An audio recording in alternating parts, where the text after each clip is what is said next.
Right. I have Keith here, not a doctor, you're a practitioner. I'm going to get down to exactly what he is very soon. A nutritional medicine practitioner, also called functional medicine in the West. I've always been very interested to find out what exactly functional medicine is.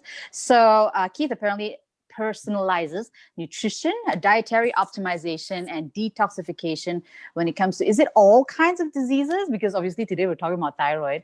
But Keith, tell me what you All specialize right. in. So hi, you've actually explained most of it, but what I do? Okay, I specialize in what you call natural medicine. What it means here is I spent years understanding and accruing medical knowledge, but instead of using medical drugs or surgeries or operational procedures, I opt for what you call more natural and holistic approach, where you use food, you use supplementation and detoxification to actually bring a person's health to its optimal level. All right. As to answer your question, oh, it's a little unstable. Mm. Okay.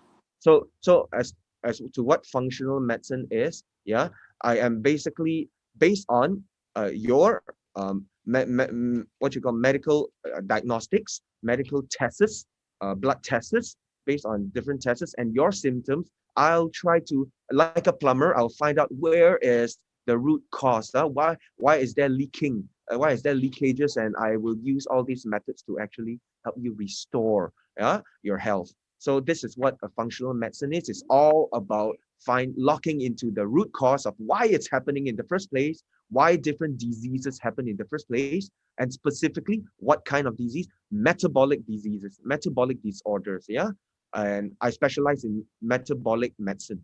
Okay. So when it comes to what are metabolic medicine, it could be from fatty liver, a quite benign but yet afflicting obesity, to even the more what you call malicious one like cancer, yeah, stroke, prevention, and not to mention even prevention for Alzheimer's and Parkinsonism.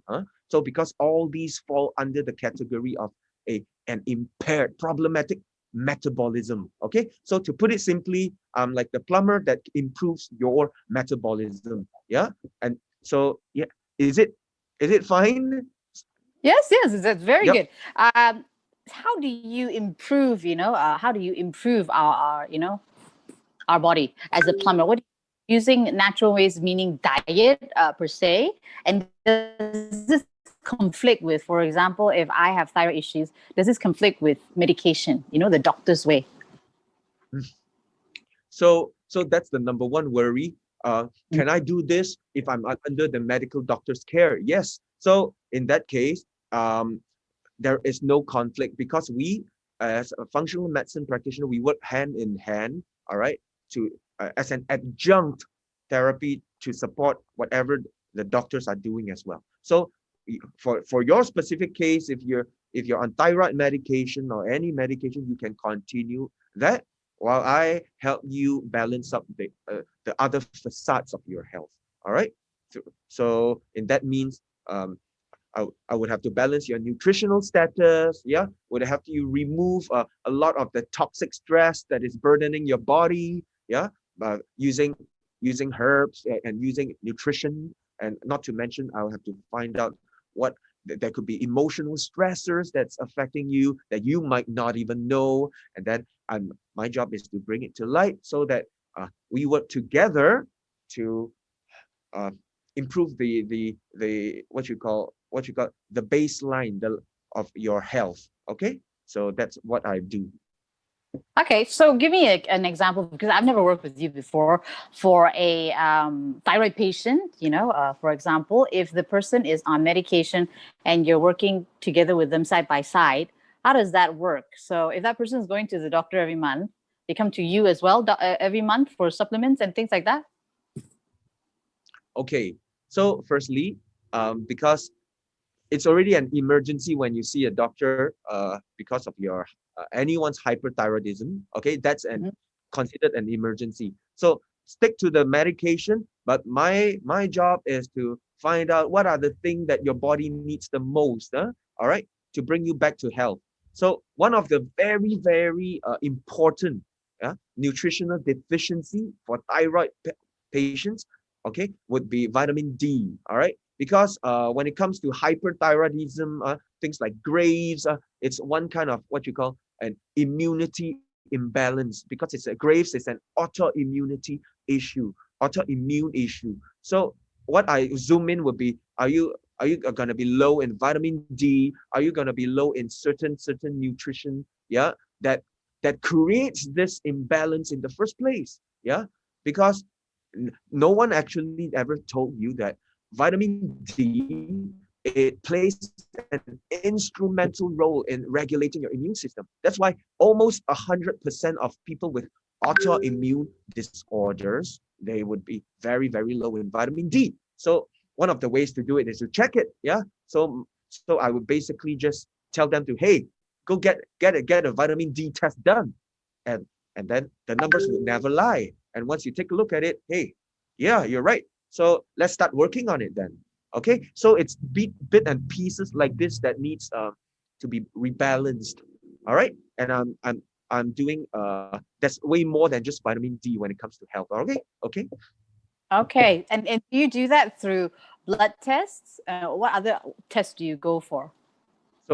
So there's actually 1,001 different tests for different specific reasons. All right. So vitamin D is just one. A basic, what you usually see, yeah, just what you call a basic blood tests, yeah, that you have, that you get from a pharmacy or a clinic, yeah, that gives you a very rough picture. But from where what I'm doing, I zoom in into the more detailed aspect of things, the thyroid, yeah, or your immune system, your hormones, and they are, trust me, there are thousands of different tests that you can do alone. All right, depending on the person's symptoms and how they're Mm-hmm. feeling, and if even better if the doctor has kind of diagnosed them with a certain issue. Okay, so I would just zoom in and give them the appropriate tests. Yeah, so in short, this is quite really personalized and tailored to different Uh-huh. people. It's not a generalized test anymore. All right, Oh, so okay. So if you're talking about so many different kinds of tests, there's a lot of people who think, okay, functional medicine could be very expensive. Is that true or not? Like, in terms of cost, can you give us some kind of idea? yeah, I mean, it's everything is expensive, especially when you're really, really in trouble. Yeah. Uh-huh. So yeah, we gotta start early and start doing the maintenance work. Start taking care of yourself, as even if you're in your 30s, because who knows? Yeah. Uh, it would. I'd like to say that it totally depends on what approach you're taking. If you are willing to work on the lifestyle and willing to grind it a little and change the lifestyle, it would be way cheaper, because it's the habits that are forming. But for those, when it comes to cheap, I'm talking about you can just basically do a basic test, and then you do the work without a lot of what you call um, supplementary interventions. It could cost you from about maybe three to 500 ringgit, okay, a month, including tests. So, but for those who are already in quite a bad state, at what you call a pathological state, very sick state, all right, you need something harder, heavier to kind of nudge them to the right place. Yeah. So that would maybe, for example, cancer survivors who actually want to take care of their health, who doesn't want a regression. Okay. I'm talking about maybe a 1,000 to a 2,000. All right. So in Malaysian ringgit, if you're prepared uh, uh, to actually go all out. So Mm. it totally depends on your needs and your goals. So I can't really just give you a number like this, because everyone is different. Everyone is different. Okay. No. You already gave me a good enough picture. So, okay, on to the next question. Are any of these claimable when it comes to insurance from Oh, functional medicine? yeah. Here's the most important, interesting thing. Functional Mm-hmm. medicine is literally unheard of in this country because it's very new. Okay, but it's Right. not. It's not in the West. It's not in Australia. It's not in New Zealand. That's why it's not covered. It's not covered in Malaysia. Okay. Yeah, All out right, of the just to pop. be clear then. Also, functional doctor versus medicine versus, for example, my doctor, right? Can you do without the other? For example, if I go to you, do I need my doctor? Mm. So this question is there are two sides of the coin. It's Mm. just like asking can can I eat can I have carbohydrates, can I have bread without having meat and protein? Okay, these two actually jive quite what you call seamlessly together because medical doctors are very good in handling emergency cases. Okay, Mm. especially anyone who's in sudden having sudden cardiac arrests, yeah, a heart attack. They are the people to resuscitate you, to take care of you. While from our side, we work more on the preventative, uh, at the preventative level. Okay, to prevent anything from happening. So these two can actually what you call coexist very harmoniously. Okay, I get it. But okay, say for example, if I went the medical route and I was on carbamazole for a while and I really don't want to take the medicine, can I do it alone without the medicine and go the functional medicine route? Hmm. For in that case, this will be quite specific. For your specific case, I'll have to Mhm. look at how severe it is. If it's really severe, I don't suggest that you wean it off right away. Okay, you gotta taper it and Uh-huh. slowly work on the root causes. What is causing it in the first place? Okay, from what I've shared with vitamins, yeah, there's not enough vitamins, and there's also perhaps stress, chronic stressors that could be affecting your thyroid and your immune system. Okay. And lastly, no many people understand much about the Graves' disease. All right. Mhm. It's a form of what you call hyperthyroid that is immune based. Okay. As to what is triggering your immune system. Okay. I'm going to share with you the secret. It is Mhm. you might be eating certain things that is damaging your immune system that you do not know about. All right. Um, Especially as Malaysians, uh, these are the things that you could be eating day in, day out for 20, 30 years. All right. If you consume a lot of bread in the morning, if you consume a lot of noodles in as breakfast and as lunch, spaghetti for dinner because you're eating out most of the time. Okay, a cookie here, a cookie there, some bread, some pasta, some desserts, some cakes. Yeah, I'm talking about everything that is made from wheat flour, and this Mhm. exact component is what that damages your immune system and causes what you call your immune system to go cray cray, yeah, and then autoimmunity forms when that happens. All right, so these are the things that the population does not even know, and sometimes the doctors will not explain it to you because it has nothing much to do with nutrition. Their practice has nothing much to do with nutrition. All right, so that's that. So now you've got now the secrets out of the bag. This is one area that anyone with autoimmunity has to work on. Yeah, uh, to avoid gluten-based wheat flour. Yes, so Right. that's one of the key uh, the key strategy when it comes Uh-huh. to reversing autoimmunity. I'm talking about reversing autoimmunity simply because that is one of the root causes. Yeah. And these are based on facts, Um, so based on based research. on research, based on immunological research, based on research on celiac disease, another form of autoimmune disorder, and based on Mm. different kinds of what you call researchers, all right, autoimmune researchers, because everything like this can be quantified. Yeah, your immune system can be what you call you can check how well your immune system is working through Mhm. a lot of what you call health markers.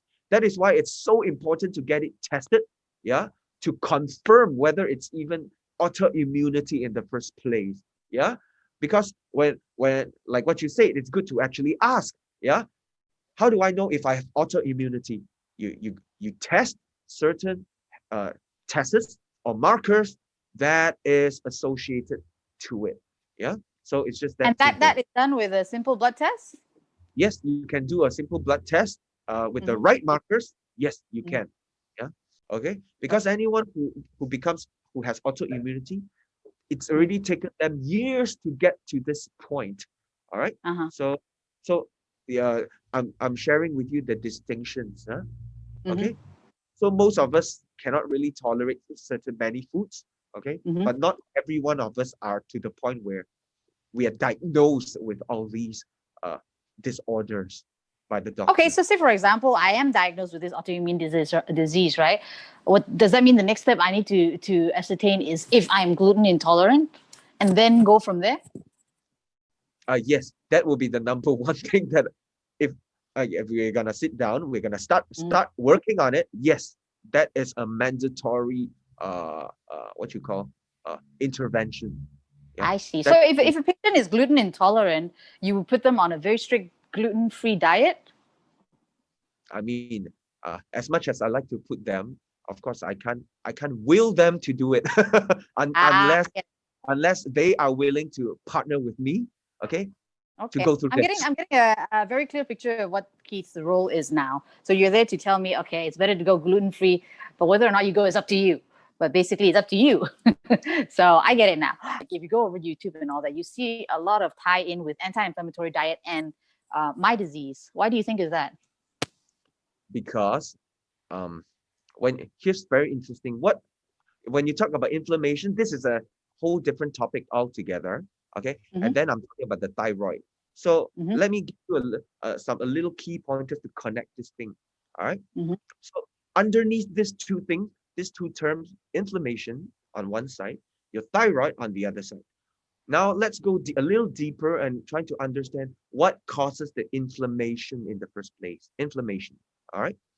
Like what I've shared, when you eat certain food wrong, that's not designed for you. All right. It's just like taking poison. And as a result, your body creates all what you call inflammation. Yeah, it's like your body rejecting it, your body uh going crazy in trying to handle uh this poison. All right, one example would be wheat flour, bread, gluten filled noodles. This actually triggers what you call inflammation, and that's why it's one of right, the root causes. And right. this inflammation would go on starting damaging parts of your body, and depending on where your weakness is, where your weak link is, it then affects perhaps for your case your thyroid. Yeah. Mm-hmm, So now you see this little triangle mm-hmm, a correlation. There's connection between gluten affecting causing inflammation, mm-hmm. and this inflammation damages your thyroid. Yeah, there you go. So my job is to zoom into the causes, find out as many as much as all these causes are concerned, and then we root it out, weed it out one by one, and there you go. Before you know it, I start feeling better. Hmm? I Because see. you are taking away all of the very first things, very prime things that causes it in the first place. Yeah. Only if the patient says yes, because Keith is not going to force you to do it. So only, for example, if I find out that I'm gluten intolerant and that I'm this and that, then it's really up to me if I want to narrow down my diet, isn't it? And for Malaysian, that's extremely difficult. We're gonna That's a tough ordeal. Trust me. Many have tried, many has failed. I know. I tried going full on anti-inflammatory for a while. Oh, I got bored in 2 days. And also I'm pregnant, I want to eat everything. My cravings wouldn't let me do it. So maybe eventually you see me go down that path. Is there something you would like to point out that people may not be aware of when it comes to thyroid? When it comes to thyroid health and disorders, it hit women more. Okay, just now, the very diet, the gluten intake is only one of the facades. One of the facades. Huh? It takes many more things to make that happen. So the other thing would be, second thing would be emotional stress. Okay, many women, without them knowing, yeah, are riddled with all these burden of emotional stress. Sometimes they might not even know, and then it according to research, okay, it then what you call it manifests in hormone imbalances, and thyroid hormone imbalances is one of the consequence. Okay, so I know everyone is not going through easy times right now, but what we can do together, okay, during times like this would be just try to take note of how you're feeling internally, okay, because it plays a role in affecting, regulating your hormone, your thyroid health as well, okay. So other than the gluten, in short, yeah, check check yourself out. How are you doing yourself, emotionally? Are you feeling calm, serene? Are the marbles still in your hands? All right. So these are the little things that we look into. Okay, there's not much time. We have a minute left, so we Yep. leave it for other sessions. Cool.